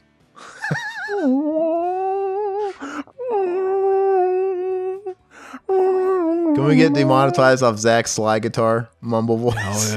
Oh yeah. Will they be able to track that? You know what's funny is I bought a slide like fucking like 3 years into learning how to play guitar and it never fit me. Now that I lost all the weight, it fucking fits me finally. Weird. That mustache do you looks incorporate fake. the slide now though? Do you like it? I actually don't like it because I want one of those ones that like it's just like it goes like, you know how they had the ones that are like they go along your finger, they don't go over them, and it's like a metal piece. I want one of those because like the ones that just like made from a bottle and they go over your whole finger, they feel unnatural and really weird, really wonky. Yeah. Oh, I got a glass one and I got a steel one. I've never been huge into slides, but I have one of each. But it seems kind of like. Go ahead. There's some slide guitar riffs that are fucking just pussy wettening. Like you play them and it's gonna make the pussy just drip. Like there's a fucking there's a Rolling Stones song that I like to play on the acoustic guitar with the slide. Pretty donk. Fucking yeah, there's a couple. You don't use it a lot though. No, you don't want to overdo it.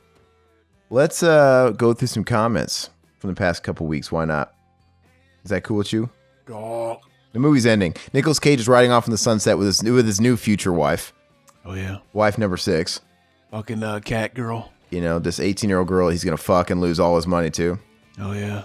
His waifu. So on our Friday commentary, our Friday Big Cum commentary, Mendoza, who's in the chat right now, he had said, Aaron, you ask a serious question in this commentary. You ask, why don't the people of this neighborhood just leave it so bad? You were flummoxed and could not find an answer. These videos may help you answer the question. So I'll have to watch it. I didn't see this comment before. I don't know how I missed it, but I am genuinely interested in it. Yeah, I know. Like growing up in an area and your whole identity being tied to these other people there, and like even people that aren't your family, like you know them, and like yeah, that can be hard to leave. Yeah, but I am very interested in it, so I will check that out. He also says, I like the aromatherapy talk in this episode. I think it's interesting, Aaron, that you have a pack of crayons that you like to sniff by your bedside table. A magical scent that I love to whiff are balls. Nothing gives me more pleasure than the smell of a man's sack. Hell yeah. All right. Zach, how do you feel about that? Fucking that he's on to something. Like I always thought, like, yeah, the ball sweat is like fucking sweat has a distinct smell, but ball sweat is a little sweeter smelling. It's just like it gets that fucking that good shit when it hits the balls. I think the word you're looking for is sour. Is it really sweet? Sour. Our boy, he asked us if this fairy chick is hot. What do you think? Well, she dead now. Oh no, she's alive. She's about to fucking kill them. Yeah, she just died for me. Like you must have got paused again. Yeah, my shit. You know, it's had to buffer and stuff like that, but yeah, let me see here. I can't say I like to sniff balls, but Ishmael Premier on the Friday commentary. Movies like Friday make you miss the hood, even if you aren't from there. I agree. Exactly. That's exactly what that movie does, man. And I said I watched Menace to Society for the first time last night, and I guess movies like that, they don't make you miss the hood like that. That does make you want to stay away from the hood. Friday, it's a couple of friends that are in a pickle, but they got each other, and it seems like a cool talking point later in their lives. Like it created a good story, right?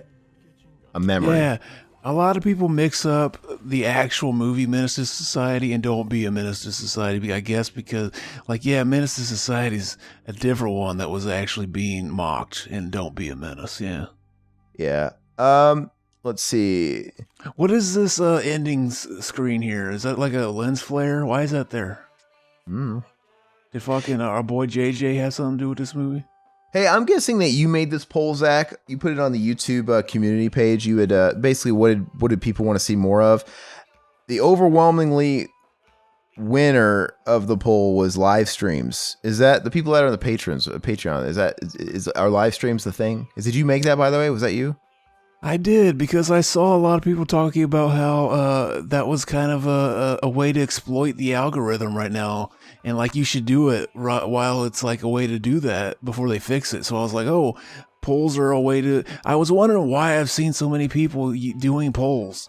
So apparently, like, yeah, that was it was really showing up to a bunch of people if you were doing that. So donk. I went ahead and did one. Okay, so I didn't vote on it because I didn't want to know what the winner was, so I couldn't see. So that's what won? Did you have to vote to actually see it? No, I didn't have to see it. Oh. Yeah. So was that a real test, though? Are you really interested in, like, hell yeah, the actual outcome? Mm-hmm. Yeah, live stream was the winner.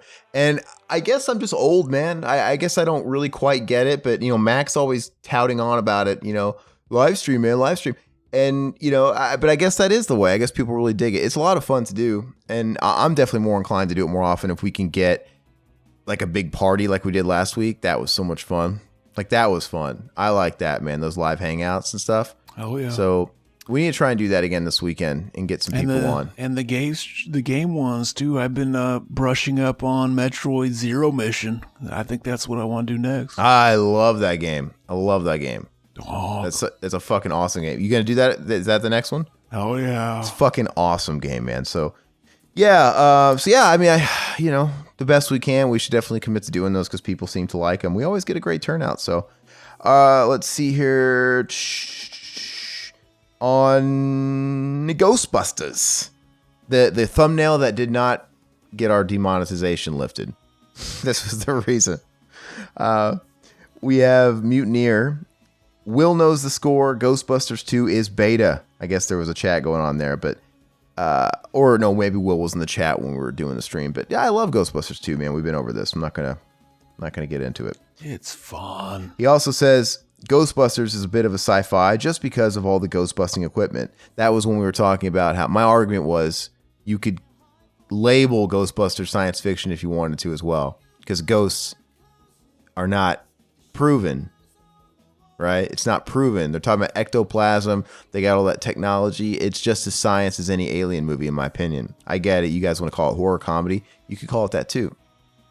One doesn't make it, you know, not the other.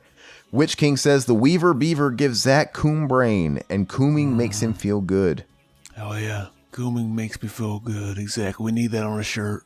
Ghostbusters as well. Mutineer says Janine is stupid in the second one because they were taking their cues from the cartoon and general commercialization of the franchise rather than the first film, which is sort of my problem with part 2. It feels a bit like an alternate version, alternate universe version of the first one. Aaron is probably right about the timing of the films affecting which film you like better. I missed out on the whole cartoon toys era of Ghostbusters as it was a bit after my time. Yeah, and we established that. I mean, that Janine was definitely changed because to model it after the popular series and stuff. And yeah, I mean, it was all about that. I think the series had a big hand in that. And I think from 1984 to 1989, during this time period, in the middle between those two movies, we had the big toy explosions of TMNT, right? He-Man and shit like that. Mm-hmm. And so it was a huge, I mean, obviously Star Wars was big in the 70s with toys and stuff, but it was just something different with the Playmate shit. And like I said, Turtles was a game changer, and you had the Masters of the Universe and stuff like that. It had become a different thing. And then, you know, Ghostbusters dipped their toes in that, and they got a piece of that. And I just think what was going through their minds as far as marketing when they were making Ghostbusters 2 was a lot different given the landscape of that shit than it was in 1984 when they made the first one. Mm-hmm. So, but yeah, it doesn't, that was my era. I fucking loved the real Ghostbusters, and I had all the toys. So it worked. I watched Ghostbusters 2 and it resonated with me. I thought it was fun. I was never even a big fan of the real Ghostbusters, and I like part 2. I don't like the real Ghostbusters anymore. It doesn't live up. Like, I used to love it when I was a kid, and I think it's on YouTube now, like an official Ghostbusters YouTube. They put the whole series up there. I think they were recently advertising that. It just doesn't. Most cartoons from my childhood don't live up, and they're better off just not even watching it. As much as I love the Turtles, not all of the old Turtles show lives up. It's very few. I used to love Beetlejuice too. That was a great cartoon. I was gonna buy that DVD set of the Turtles, like all in one, like a more affordable one than the Turtle Van packaging. Mm-hmm. And like I went there to get it once I got paid again, and like I haven't seen it at Walmart since. Like once I was going to pay for it, it was just gone. Is it digital too? It's not digital, right? Just a bunch of discs. I don't remember if it said anything on there about digital. It's possible though. I never watched the Masters of the Universe, so yeah, like He-Man, our boy Plemke's talking about He-Man as the Chad.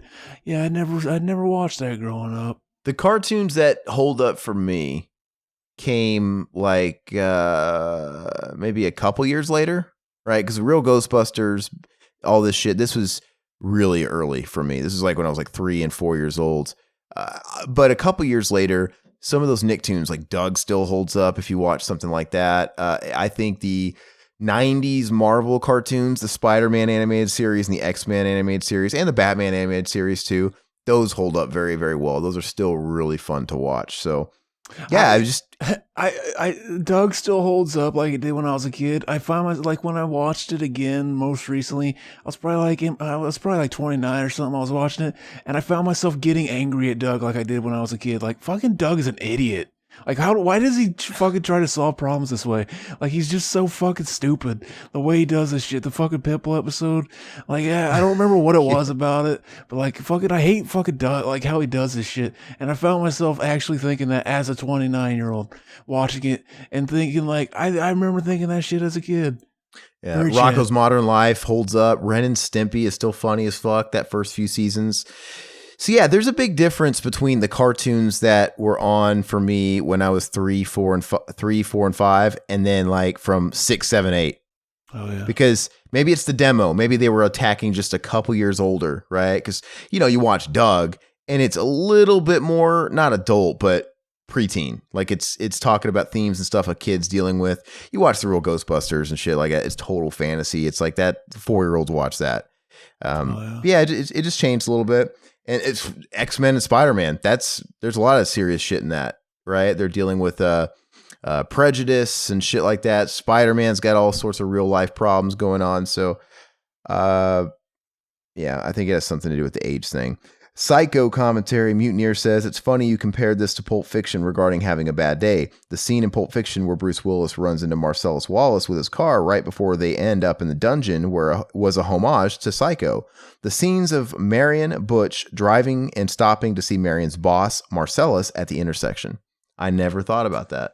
You know what I just thought of? We need to coin homoage. It was a homoage. Like that's whenever like you do something gay to solidify someone else that did something gay. That's dank. Alrighty. Ghostbusters 1984. Alex Madison. Let's see. says, thought the video game was okay. Not great, but solid. Would be cool for an open world Ghostbusters game, though in the future. Too bad one of them is dead, though. So that's what I was saying. I was saying, oh, we should get a real open world game. And then Zach was making fun of me. Yeah, it's kind of what video games are or whatever. I don't know. You were just being a troll. Yeah. But I would like a real open world Ghostbusters game, like where you don't, a much bigger sandbox even. Not the Ghostbusters game is too linear. You're playing a movie or whatever. It's fine for what it is. And I've always wanted an open world TMNT game. Like the way Insomniac made that PS4 Spider-Man game, they fucking nailed it. It doesn't have to be like crazy huge, but Spider-Man size, give me Turtles just like that. Do a New York City just like in the Turtles, man, and I will come tribute that fucking game all day long. Exactly. On video. And Ghostbusters, it would work too, 100%. We should make a not safe for work channel in our fucking Discord of cum tributes. Like basically just get things you like and bust a nut on them, post a picture. That'd be a cool fucking perk for the Patreons. The cum tribute some thread. Yeah. Exactly. Yeah, Mendoza's agreeing. Spider-Man size is just right. I think the Spider-Man PS that it's such a perfect size. It's not too big, not too daunting. I can feel like I can explore all of it, but I can still get lost in it and not get tired of the surroundings. There's definitely games out there, man, where it's just too much, man. Mm-hmm. Psycho Mutineer, we were talking about Wizard of Oz. He chimes in. Wizard of Oz was always in color, although it was sometimes broadcast on television in all black and white versions before color TV was ubiquitous. Some silent films were even in color for short portions, like Phantom of the Opera, Red Death sequence. Very cool. Yeah, you know what? I was actually, I was repeating something. I remember a friend told me that fucking Wizard of Oz actually wasn't originally in color. The colorized version is the one we became familiar with. And I never really looked into it. I just assumed, like, oh, he wouldn't lie to me. Yeah. You always got to question everything, guys. Don't be a gullah bull or a gullah calf. Exactly. All right, let's see here. On Halloween Resurrection commentary, Silhouetted Animator says, name a bigger disrespect than Busta Rhymes being the one that finally ends Michael Myers. You can't. Oh, yeah. Very Chad. Yeah. Fucking bullshit, man. I think Mac even likes that movie, man. He's such a fucking apologist. All right, let's see here. That's Exploited Cinema. Oh, I'm not going to read this because it's Exploited Cinema, but I hope you do, because Zach's recording an episode of Exploited Cinema as of this recording tonight. The return of our man, Mario Antoine Evans. I haven't seen him in a while. Yes. And he makes a comment, so you guys got to hopefully read that. Did he do it in the Problem Child movie?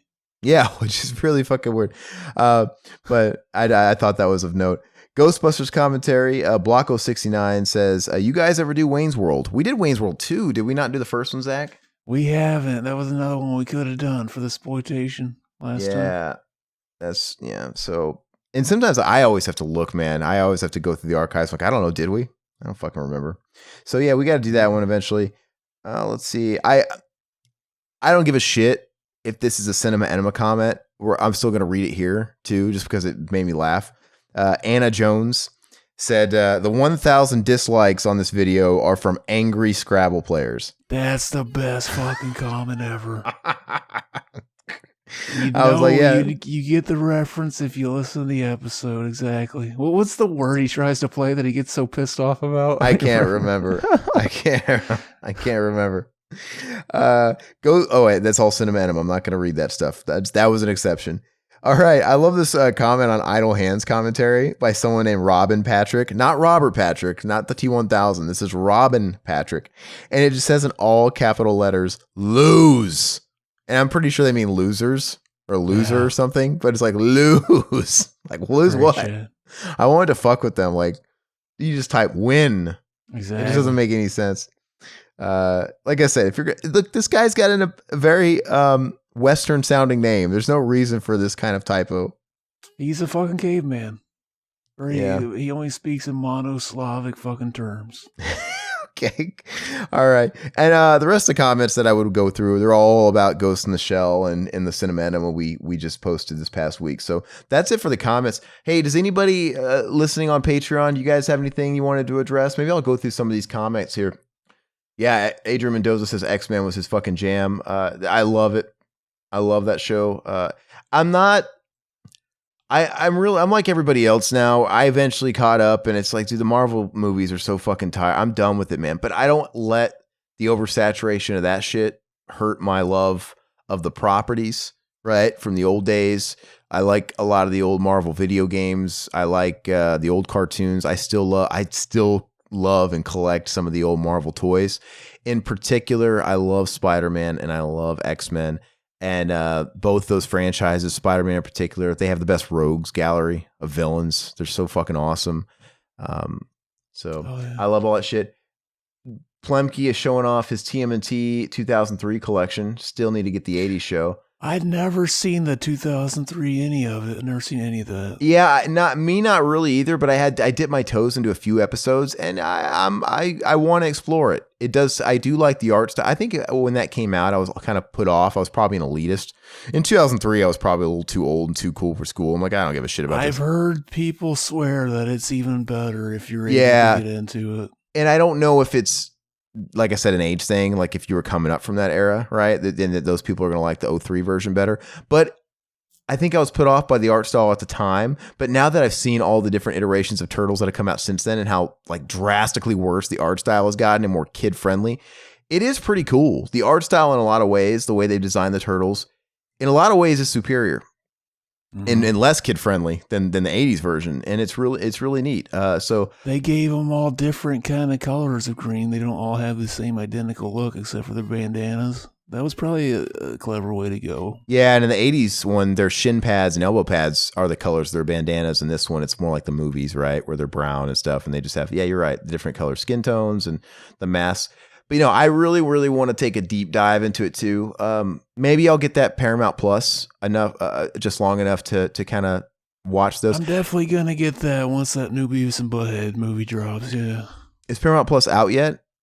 I think it is now, but that Beavis and Butthead movie isn't yet. There's not even a title release for the movie yet, actually. That's probably, I'm going to wait till there's like an exclusive that comes out to jump on board with it too. But I heard the TMNT 2003 series does take a dip somewhere. Like I heard the first 2 or 3 seasons, correct me if I'm wrong, Plemke, they're really dark and they're really gritty and they're pretty cool. But then somewhere after that, it becomes a little bit more kiddie. Somebody started, I don't know if Nickelodeon bought it before the show aired and this is a product of that, or if they bought it in the middle of the series. But I know the Nickelodeon acquisition happened around that time, right? So, but I can't remember. But, and I think even the art style might have changed. One of those things. But so yeah, if I know it's just like 2 or 3 seasons, I'll just watch the first couple of seasons, to be honest with you. But I watched that Turtles TV movie though, where it was the finale to this series, and it mixed. Is it Turtles Forever, right? That's what it's called. And they did like a multiverse thing, and it incorporated the 03 Turtles with the 87 Turtles with the Mirage Comics Turtles, and it was neat. I enjoyed it, man. I really like it because I like all things Turtles. Let me see here. Yeah, Plemke's also saying, I'll try and find a way for you guys to see Dagon. I know a lot of free sites. You didn't hear that from us. But yeah, I guess Zach was having trouble finding Dagon. So we'll find it though. Even if we have to fucking maybe we can both rent it for like fucking 24 hours or whatever. I know it's on YouTube. Yeah, we'll do what we have to do. We'll do what we have to do. Let me see. Mendoza saying check out WandaVision. Yeah, I might watch it. If I run out of stuff to watch. My fucking up until recently I thought everybody's talking about WandaVision. I thought that's the Wanda Sykes' new talk show, right? That's what I kept picturing when I hear WandaVision. Does this have anything to do with Spawn and his lady? Oh yeah. No. Let's see here. No, I'll probably eventually watch it. Oh yeah. Okay, so Plemke's kind of breaking down the 03 show. He's saying season 1 through 5 only of the 03 show. Season 6 and 7 are kiddie and non-canon. Oh, so they just. So let me ask you this. I've read that the Turtles Forever TV movie that I was referencing, it's treated as like a finale. So is it canon to only 1 through 5, or is it actually canon to season 6 and 7? He's saying that 4Kids, the network that was airing it, they interfered in the later seasons because they thought the older ones were too dark. And so they fucking very unchad. But I remember that Fox 4 Kids or whatever it was. Season 6 and 7, he says, which are the fast forward and back to the sewer seasons. Oh, yeah. So it's like a bunch of like, okay, they do it to where it's not super canon. Fast forward. Oh, so it's all future based and like previous. Okay. Well, that'll be easy to avoid then. Adrian saying, I liked the Ghostbusters commentary. You asked Will, what if I was a ghost? Wow, hold on. He says, I liked the Ghostbusters commentary. You asked Will, what if I was a ghost blowing him? Oh, yeah. Did we? Oh, yeah. I think we did say that. That was extra fun because it's easy to make Will uncomfortable sometimes. Oh, yeah. And you could tell with Will that kind of like tweaks his melons a little bit. Like that does it. When you start saying stuff like that and you make him the target of it, he starts getting noticeably uncomfortable. Yeah, that's how it was on this show for years. I would say something, and then I remember the first time I made a joke like, "Oh yeah, me and Aaron fucking." He was like, "Whoa, don't bring me into your weird ass jokes." And then like over the next like 5 years, I was just slowly making it more and more about us fucking until now he doesn't even notice. Very, very Chad. Yeah, you become desensitized and you just kind of like get it. Will, he's seldom on here, so it's like. He wants to be in on the jokes and, he'll be in the comments and he'll be razzing and shit like that. But when you make him the subject and you make him part of the visual, him part of that mental image, then he starts getting uncomfortable. It's so funny because you hear his voice kind of shake a little bit and like he wants to deflect and change it. Maybe it's just because he realized how fucking sexy and hot it is when he sees it. See, I wish he was here right now to hear that because that would make him very uncomfortable. Oh, yeah. All right. He says, Adrian says, see, this is what he needs to hear, but I'm going to read it anyway. It's too bad he's not here. Adrian says, I would tell Will just to lay back, close your eyes, and pretend I'm a chick. Plenty of dudes have done that before when they were with me. Oh, yes. Fucking awesome. That's so funny.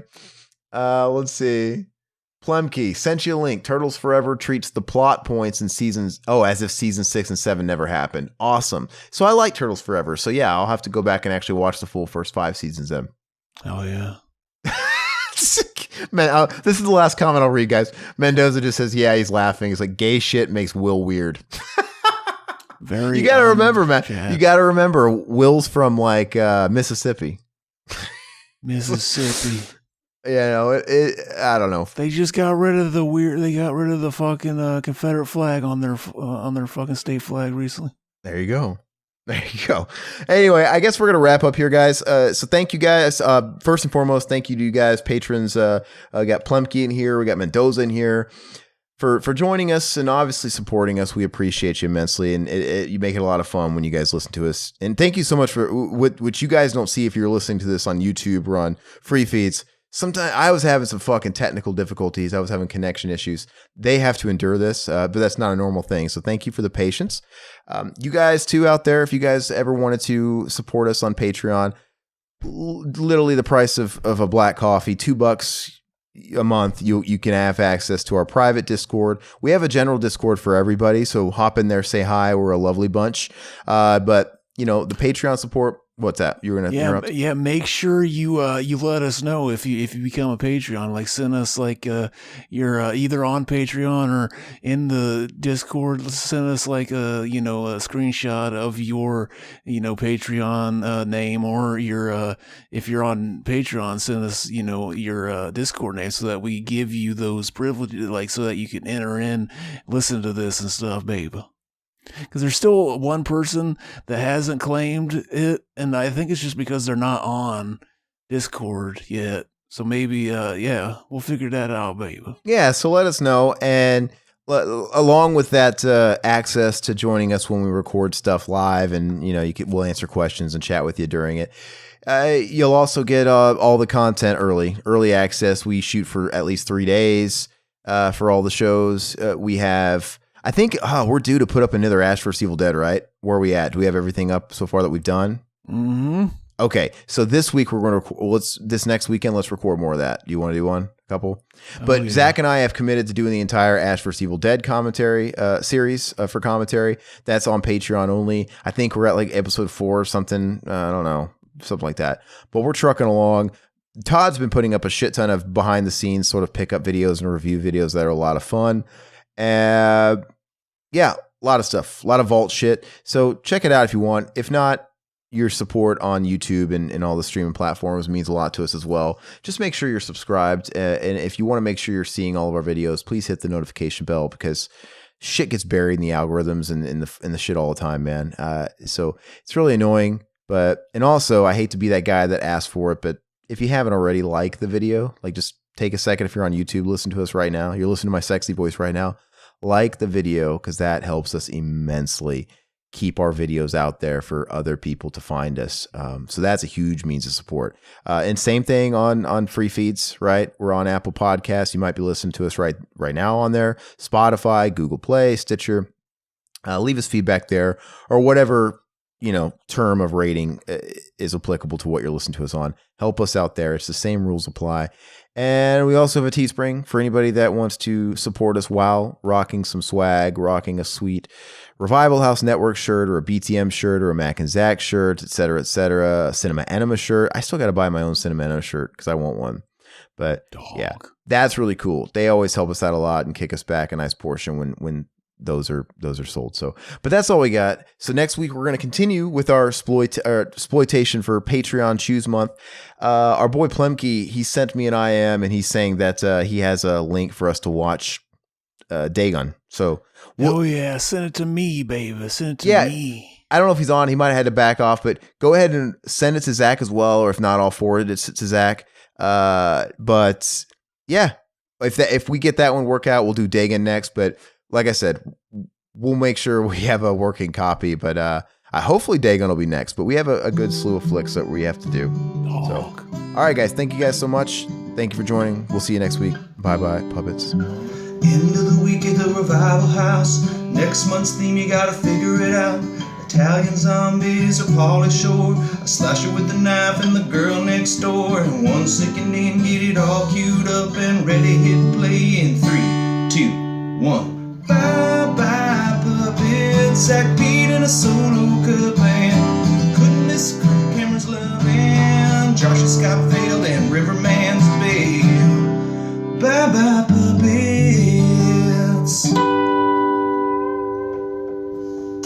Sounds good, like this country used to.